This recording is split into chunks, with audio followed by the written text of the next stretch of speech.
Reverendíssimo Padre Mateus, reverendíssimos diáconos, caro seminarista, caros irmãos, hoje celebramos já a solenidade de Pentecostes, que começa com esta vigília. Mas para entendermos um pouco melhor desta liturgia que aqui celebramos, é necessário que retomemos o último domingo. No último domingo, o Senhor, antes de subir aos céus, nos dizia a nós e aos apóstolos: permanecei em Jerusalém, porque subindo ao Pai, eu, de junto do Pai, enviarei o Espírito Santo. E assim como os apóstolos permaneceram em Jerusalém, no cenáculo, nós também, em Jerusalém, nesta nossa Jerusalém, aqui neste cenáculo permanecemos. Permanecemos em oração, juntamente com a Virgem Maria, aguardando o envio do Espírito, aguardando o envio do Consolador. E, do mesmo modo, como ouvimos no relato, na sequência do relato da ascensão do Senhor, nos Atos dos Apóstolos, ouvimos o relato da festa de Pentecostes, que os judeus ali estavam, ali se reuniram para uma festa, para a festa de Pentecostes. Do mesmo modo, hoje o mundo se reúne. O mundo permanece nas suas festas, nas suas bebedeiras, nas suas reuniões, nas suas ideologias. E diante disso, diante desta reunião, entendemos um pouco desta liturgia, porque do mesmo modo como o mundo se reúne, os judeus se reuniram neste contexto de festa. Pentecostes tem sua origem numa festa judaica, a festa conhecida como a festa de Pentecostes, a festa da colheita, aonde os judeus entregavam, ofertavam a Deus as primícias, aonde eles apresentavam 50 dias após a Páscoa, 7 semanas após a Páscoa, e por isso conhecida como a festa das semanas, as primícias a Deus. Os judeus eram um povo que buscavam, era um povo agrícola, era um povo que cultivava a terra e por isso ofertavam aqueles primeiros frutos.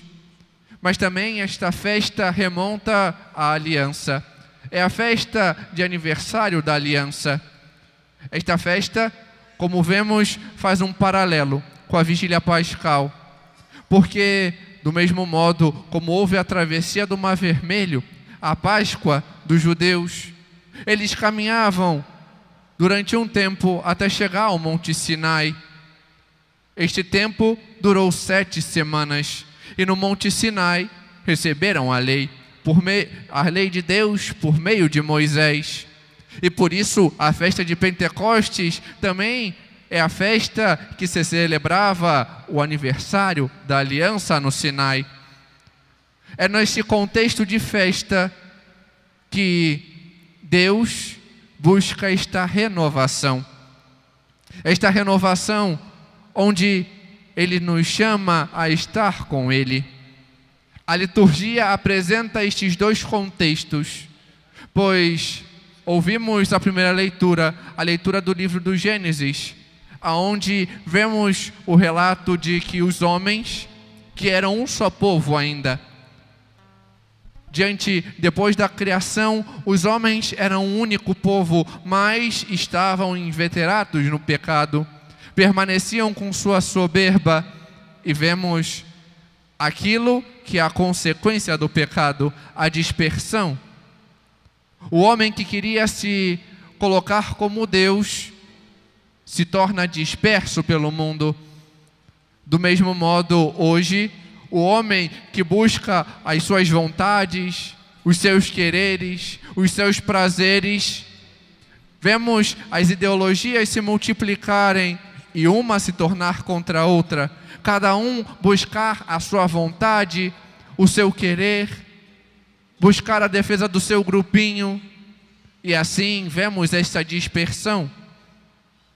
Mas também a liturgia apresenta o contexto da festa dos judeus, pois a segunda leitura apresenta justamente a chegada no Sinai, quando o Senhor convoca o povo para fazer em torno ao Sinai a sua manifestação. Ele que vem, convoca Moisés para ali entregar a lei, para ali entregar a sua lei ao povo e assim concluir a aliança que o povo era chamado. Por quê? Porque Deus quer a nossa renovação, quer que estejamos junto dEle, quer que sejamos um povo unidos a Ele. E por isso ouvimos as duas leituras dos profetas, os profetas que nos chamam a esta renovação, os profetas que nos chamam a estar junto com o Senhor, a sair dessa vida de pecado. Pois ouvimos a profecia de Ezequiel, aquele jardim de ossos que representa o povo de Israel, ao qual o Senhor quer renovar. O Senhor nos chama também a esta renovação, não quer que estejamos jogados ao pecado, com nossos ossos ressequidos, nessa superficialidade do mundo. O Senhor quer nos renovar, quer que tenhamos verdadeiramente vida, quer que estejamos junto dEle, e por isso envia o seu Espírito Santo. Envia o seu Espírito Santo para que, unidos a Ele, possamos testemunhar no mundo. E é isso que o profeta Joel nos anuncia. Quer que demonstremos ao mundo a nossa união com Ele, quer que possamos anunciar com as profecias esse sinal deste povo que é chamado a ser sacerdote, profeta e rei pelo batismo, deste povo que é chamado a estar junto com o Senhor, a ser enxertado nele. Assim somos nós, chamados a estar junto com o Senhor. Há algumas semanas o Senhor nos dizia que nós somos chamados a permanecer nele e dar frutos. Pois quando estamos unidos a Ele, como ouvimos no Evangelho, rios de água viva jorrarão de nós. E poderemos assim dar de beber àqueles que estão no mundo, àqueles que têm sede, àqueles que não conhecem o Senhor. Esta água viva que é Ele mesmo, que se dá para nos saciar. E o Senhor quer que assim façamos, que possamos dar testemunho no mundo, testemunho dEle, um testemunho com a nossa vida, pois São Paulo nos diz na segunda leitura que o mundo geme de dor, o mundo geme de sede porque não conhece a Deus.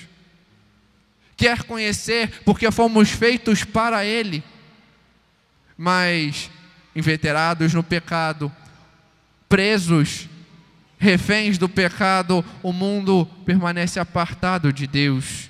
E somos chamados a anunciar àqueles que ainda não o conhecem, pois o Senhor quer que possamos dar frutos desta união, desta mudança de vida que o Senhor quer que tenhamos.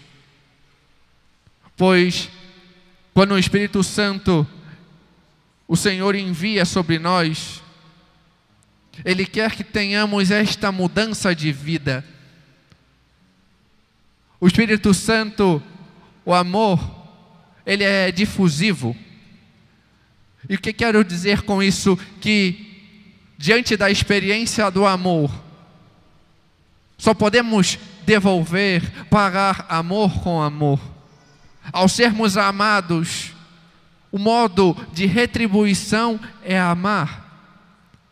O Senhor nos ama e nos chama a estar com Ele. E por isso a nossa resposta deve ser este amor, de buscar esta união mais profunda.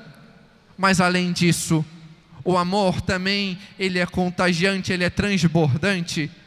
E não podemos ficar somente com uma experiência de amor intimista, guardando para nós.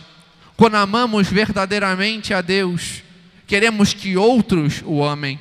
Queremos que outros tenham essa experiência de conhecê-lo, de amá-lo, de buscá-lo. Ter esta experiência de união com Ele. É isso que é esta transformação. Esta transformação que, diante do relato de Pentecostes, vemos nos apóstolos. Os apóstolos, diante do contato com o Senhor, quando Ele ascende aos céus, eles vão para o cenáculo, permanecem em Jerusalém, mas eles estão com medo. Medo em virtude dos judeus que tinham rejeitado o Senhor. Medo diante dos judeus que os perseguiriam. Mas com o Espírito Santo existe uma transformação. O medo se torna temor. Eles passam a não temer, mas ao contrário, ter este santo temor e não querer se afastar de Deus e buscar que outros o amem, que outros o conheçam. Hoje também nós somos chamados a esta transformação, a esta renovação, a este anúncio aos outros, pois quando verdadeiramente amamos ao Senhor, buscamos levar aos outros, buscamos ser verdadeiros instrumentos. São José Maria Escrivá, no livro Sulco, ele apresenta um pensamento de que o Senhor, quando nos chama a ser instrumentos, Ele nos chama a esta transformação. E por isso devemos, para ser estes bons instrumentos, clamar ao Espírito Santo, para que Ele derrame em nós os seus dons. Porque este foi a experiência dos apóstolos, que mesmo depois de ter convivido com o Senhor por 3 anos, mesmo depois de estar com o Senhor em contato com Ele, tiveram medo, mas diante do anúncio, diante do envio do Espírito, vindo sobre ele, diante desta transformação, eles foram levados a anunciar sem medo. Eles não tinham medo de ser presos, de ser flagelados, de dar a própria vida em testemunho da fé. Não tinham medo. O medo tinha cessado. Eles tinham o santo temor. Este santo temor que é esta transformação, e tinham medo de perder ao amado, tinham medo de não anunciá-lo. Também nós somos chamados a ter esta transformação e dar frutos. São Paulo, no início da carta aos Gálatas, nos anuncia estes frutos do Espírito, dentre os quais os 3 primeiros ressaltam esta modificação que tem em nós, quando realmente conhecemos o Senhor. Pois os 3 primeiros frutos que São Paulo relata é a caridade, a alegria e a paz. A caridade, que é este amor ao qual o Senhor nos chama. Por vezes dizemos que temos amor, mas é um amor superficial, um amor que é mero contato, que por vezes se deturpa e se torna posse. Às vezes podemos ter um amor um pouco mais espiritual, um amor de amizade, mas o Senhor nos chama a mais. Nosso Senhor nos chama a ter um amor de caridade, um amor de inteira entrega, um amor verdadeiramente que é inteira doação, um amor que vem dEle. Este amor que Ele dá a nós, e esta é a nossa alegria. A alegria de sabermos-nos amados pelo Senhor. A alegria de saber que Ele nos ama e que devemos amá-lo e nos dar a Ele. E a paz que não é mero pacifismo, não é uma ausência de guerras, uma ausência de conflitos, mas o contrário.